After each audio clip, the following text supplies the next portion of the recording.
سمي إرمياس يبال إذا خا ناتي حق إني تاريخي نواخم زبلة زلو خدمة من الوقت مفتح إنكتي معرفة إنكتي أنت رخب كل بزول تسفاي مو تاريخي سمعكم ألا يتبلوا مخرهم للجسد ناتي تاريخ كأتوهكم أنا خولت له ولدي بعبي حاجوسن عندبت بزي قلت صفر نيم تقبلهم أبصعب كل خبابي ولدي كم مرأي سدرا بيت يوم زدقاسن بعين نعحواتين كاب جزار اسم العلي يقدمنا كاب زخون حما أنا جن مكل خالد ما كمال تاخوننا نير حنت معتون انت خونا ندعي زبال نجري قات أمنا في الله يبوي يدقو كم من نجر العلي أتبيق زفتو يتعنانا نتمرتنا ليتن معتن سعر حلاي أبوي نير أدي أكتبيت سبزنا بره نافقر هواه نعون صبق سنة مقار حيز خعب بجيرم ولدي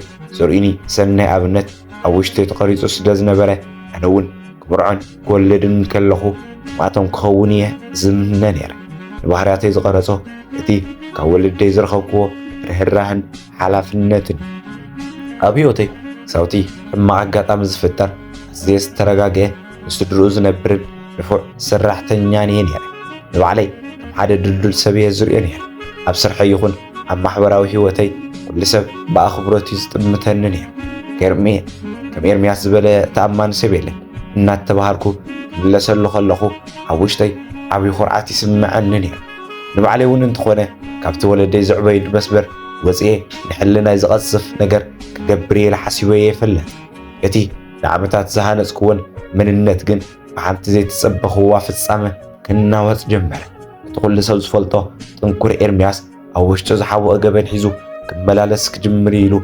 زجمته مع النمي نبل جنكت مالت محجة فلطانين يعني نعي جنكت كم جوانا ويكافي وتي عزيز رحقة سمعتيني ولدي حتى ماتن استرفع عام زنوبر من بعرم سخوانا زود لنا نجري نبر سيدا لخوه أب إيدي زحسو كور ما بكن ما يروح بس لازم نبركو هيوت نعي صوتان حاوس طرحان يرى هيوت كتكف أنيا وي هذا مع الحما نجر كجات مني له حسيبي فلت تعبي عود تصبقنا برا التناس الدرابي تفقري زي العالم كوم زقز ترحيو زي مسلن نيرو زعبة حماقنا هيوت زلنا الرعاية عزيو تحوتين يرو مغنياتو كل نجر بورك أو مانكات شليمو سلزغار بالله زنبال يخون بر كل نجر مغير نتبلو تبرهان طرح مثلا زنبال سهوتي زي تصبخوا من قدي سلمات كورس خمس خل فصي ما يجبتكم تمغير نتبي من النتي طرح زي كونس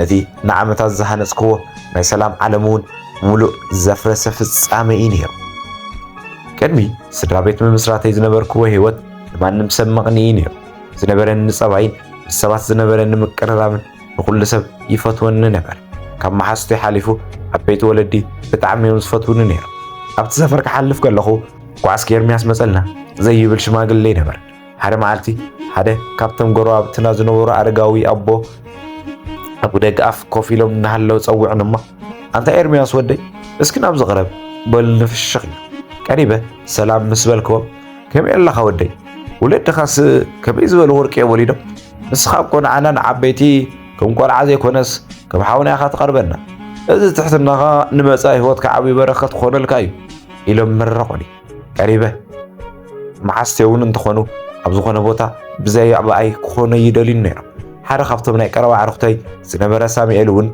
حدا مشت مسترخمنا خمس بلن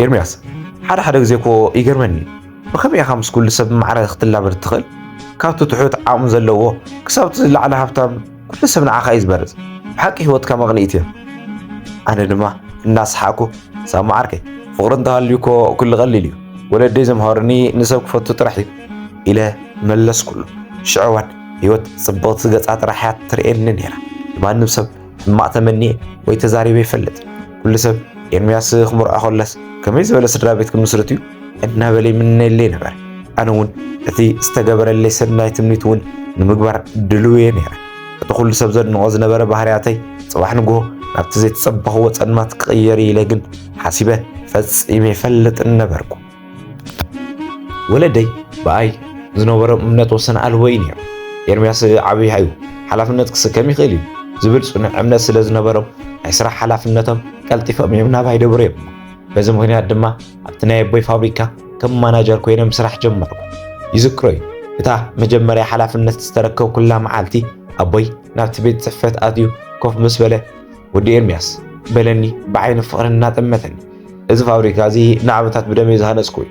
ሎሚ ግን እቲ ቁልፊ ኣብ ኢድካ ቢረይ ኣለኹ። ብንጽህናኻን ብትጋትካን ስለ ዝተኣማመን ካብዚ ንላዕሊ ክትዕብዮ ከም ትኽእል ድማ ርግጸኛን ይፈልጥኒ በለኒ።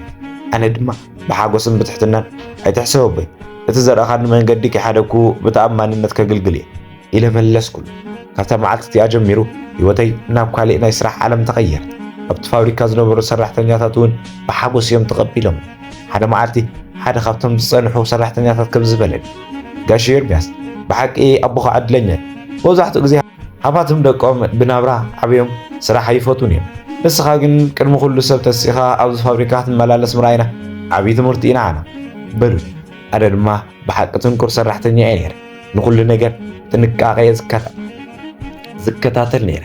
እቲ ፋብሪካ እናዓበየ እቲ ኣታዊ እውን እናወሰኸ መፀ። ኣብ ውሽጠይ ዓብዪ ርእሰ ተኣማንነት ተሰምዐኒ። ኩሉ ሰብ ወርቃዊ ሰብ እናበለ ይፅውዓኒ ነበረ። ስድራ ቤተይ ብኣይ ይቆርዑ፣ ኣነ እውን ብዓወተይ ይሕበን ነበርኩ። ሽዑ እዋን ግን ህይወተይ ቀሊልን ውሕጅን እያ ነይራ። ንኩሉ ፀገማት ብገንዘብን ብጉልበትን ክፈትሖም ከም ዝኽእል ይኣምን እየ ነይረ።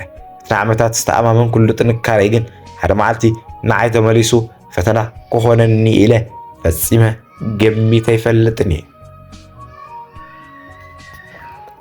ኣብ ስርሐይ ዝነበረኒ ትግሃትን ዓወትን ስድራ ቤተይ ዘሐጉስ እኳ እንተነበረ ንሳቶም ግን ዝያዳ ዝናፍቕዎ ነገር ነይሩ። ኤርምያስ መዓዝ ሓዳር ሒዙ ንሪኦ ዝብል ነበረ። ኣነ እውን ቢዝነስን ስራሕን ጥራሕ ዓሊመ ስለ ዝነበርኩ ብዛዕባ ፍቕሪ ብዙሕ ኣይሓስብን እየ ነይረ። ሓደ መዓልቲ ግን ኩሉ ነገር ተቐየረ። ኣብ ሓደ ናይ ስራሕ ኣጋጣሚ ምስ ሓንቲ ኣዝያ ትሕት ዝበለትን ብባህርያታ ድማ ንዓይ ትመስልን ጓል ተላለኹ። ስምሃ ሳባ ይበሃል።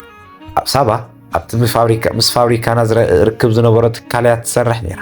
እታ መጀመርያ ዝረኣኹላ መዓልቲ ትዝያ ትብለኒ ኣቶ ኤርምያስ እቲ ዝተባህለ ሰነዳት ሒዘልካ መፅእ ኣለኹ በለትኒ። ዓይነይ እናጠመተት ብትሕትና ይቕኒለይ ሳባ ክሳብ ሕጂ ስለ ዝፅራሕ ድማ ኣዝየ የመስግን ኢለ በለስኩላ። ካብታ መዓልቲ እቲኣ ጀሚሩ ኣብ ውሽጠይ ዘይፈልጦ ስምዒት ክዓስል ጀመረ። ሳባ ከምታ ኣነ ዝፈቶ ዓይነት ፀጥታን ትሕትናን ዝመልዓ ጓል እያ ነይራ። ተደጋጋሚ ክንራኸብ ምስ ጀመርና እቲ ናይ ስራሕ ርክብና ናብ ጥንኩር ፍቕሪ ተቐየረ። ሓደ ምሸት ኣብ ሓደ ፀጥ ዝበለ ቦታ ተቐሚጥና እናሃለና ከም ዝበልክዎ ሳባ ንስኺ ንዓየ ካብ ዝኾነ ቢዝነስን ገንዘብን ንላዕሊ ክትርኢኒ ህይወተይ ብሉእ ምሳኺ ክኸውን እዩ ድሌተይ። ንሳ ድማ ፍሽኽ ኢላ ኤርምያስ ንስኻ እኮ ኩሉ ዝብልየካ ሰብ ኢኻ፣ ምሳኻ ሓዳር ምምስራት ንዓይ ዓብዪ ዕድል እዩ በለትኒ። እቲ ፍናይ ፍቕሪ ግዜና ኣዝዩ ጥዑም ነበረ። ወለደይ ንሳባ ምስ ረኣይዋ ካብቲ ኣነ ዝተሓጎስክዎ ንላዕሊ ተሓጎሱ ወርቂ ንወርቂ ተራኺቦም ኢሎም መርቑና። ብዙሕ ከይፀናሕና ድማ ኣብቲ ሰፈር ኩሉ ሰብ ዝተዘራረበሉ ድሙቕ መርዓ ጌርና ድሙቕ ሓዳርና መስረትና። ሓዳር መስሪተ ምስ ስርሐይ እናመቻቸኹ ብጣዕሚ ንኽትነብሮ ዘመኒ ዓይነት ህይወት ነበረኒ። ኣብቲ ፋብሪካ ዘለኒ ስራሕ እናሰፍሐ ኣብ ገዛይ ድማ ምስ ሳባ ዘለኒ ፍቕሪ እናደመቐ መፀ። ኩሉ ነገር ተመዓራሪልካ ክትነብር ከለኻ ህይወት ቅሳነት ጥራሕ እያ ትመስል። ብዙሕ ከይፀናሕና ድማ ሓንቲ ምጭውቲ ጓል ወለድና።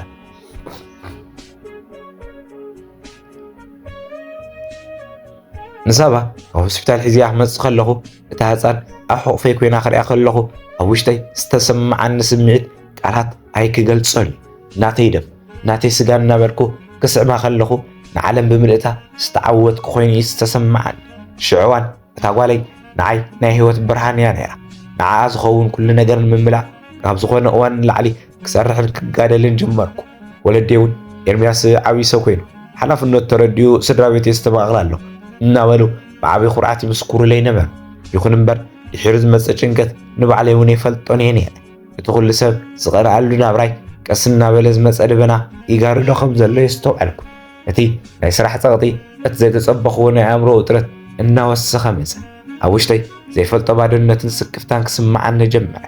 ሓደ ግዜ ካብቲ ኩሉ ሰብ ዘንቆ ሓጎሰይ ኮይነ እዚ ኩሉ ፅቡቕ ሓደ መዓልቲ እንተጠፊኡስ ዝብል ፍርሒ መፀኒ ነበር። እቲ ንዓመታት ዘይፈልጦ ዝነበርኩ ጭንቀት ሎሚ ማዕፀ ኳሕኩሕ ጀሚሩ።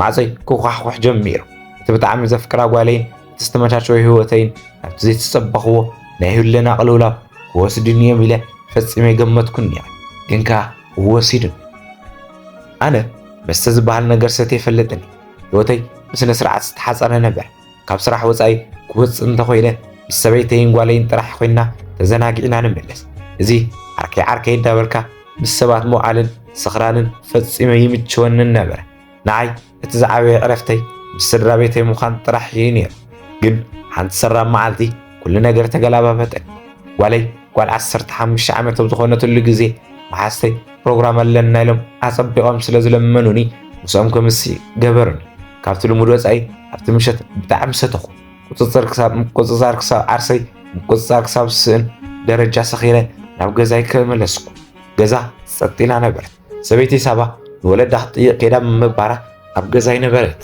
ሰኽራን ንኣእምሮየ ፀሊምዎ መንነተይ የጥፊእኒ ናብቲ ክፍሊ ኣተኹ ጓለይ ኣብ ዓራት ደቂሳ ረኸብክዎ ኣብ ሰዓት እቲ እትሰተኽዎ መስተ መርዚ ንሕልናየ ደንዚዝዎ እዩ ነይሩ ክፋእ ስምዒት ተደፋፍየ ጓለይ ምዃና ከይተረድኣኒ ኣካላታን እናደራረስኩ ኣጥዋታን እናነኻኻእኹ ክዳውንታ ክቀላልዕ ጀመርኩ ዝተረፈ ናይ ሰብነት ባህርየይ ጠፊኡ ናብ ኣራዊት ተቐየርኩ ኣብ መወዳእታ ድማ እቲ ክሓስቦ ዘይግባእ ህይወተይ ዘባላሸወን ህይወተይ ዘፀልመተን ተግባር ፈጸምኩ ንጓለይ ዓመፅክዋ ካብ ዝገበርክዎ ናይ ስኽራን ዓለም ምስ ነቐልኩ ዝገበርክዎ ዘስካሕካሕ ተግባር ክሪአን ከለኹ ምድሪ ክትሕጠኒ ተመነኹ እታ ብፍቕሪ ዘዕበኽዋ እታ ክከላኸለላ ቃል ዝኣተኹላ ጓለይ ብኢደይ ጠፍዐት ሎሚ ኣነ እቲ ኩሉ ዝፈትዎ ኤርምያስ ዘይኮነስ ገዛእ ርእሱ ክሪኣ ዘይኽእል ወንጀለኛ ኮይነ እየ ዘለኹ እስኪ ሕጂ ንገርኒ እዛ ጓል እዚኣ ፅባሕ ንግሆ ከመይ ኢላ ትጥምተኒ እያ ኣነ ኸ ከመይ ኢለ ምስ ሕልናይ ክነብር እየ እቲ ናይ ጓለይ ዓሚፅያ ዝብል ሓቂ ዘለኣለም ክስከሞ ዘለኒ ፀሊም ታሪክ ኮይኑ ተሪፉ ኣሕዋት እስኪ እንታይ ክገብር ኣለኒ ኣብዚ ሕሳት ኣብ ዓብዪ ጭንቀት የጥሒለ ዘለኹ እስኪ ኣድላይ እትብልዎ ምኽሪ ለግሱለይ ሰናይ ግዜ